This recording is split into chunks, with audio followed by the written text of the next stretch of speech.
Hey, good everyone. This is Sarah and for today's video guys, sasabihin ko lang lalo na sa mga taga Isabela kasi alam niyo mga Mars, maraming nagtatanong sa akin kung ano ba yung gagawin sa mga national ID nila na mga wrong spelling, yan.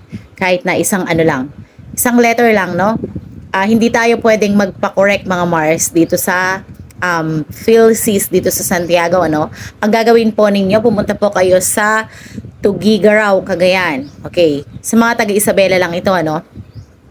Pumunta po kayo sa sa Tugigaraw, Cagayan and doon po kayo magpa-correct ng spelling ng pangalan ninyo sa PhilSys or National ID po ninyo. Doon po kasi yung main.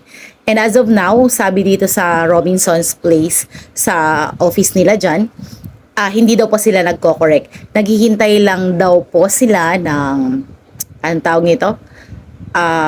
Go signal kumbaga para magkaroon sila ng content. But as of now, wala pa.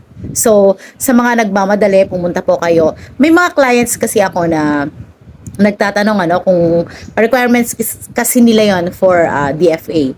So pumunta po kayo doon kung nagmamadali kayo, pumunta kayo sa DFI sa Tugigaraw sa office ng PhilSys doon, okay? Pumunta po kayo doon, magdala po kayo ng valid ID ninyo, okay? Magdala kayo ng valid ID ninyo para at least makikita nila na yun yung pangalan po ninyo at doon na nila i-correct yan, okay? I hope na makatulong yung video na to at sana alam niyo na kung ano yung gagawin niyo, okay? Till next video mga Mars, babush!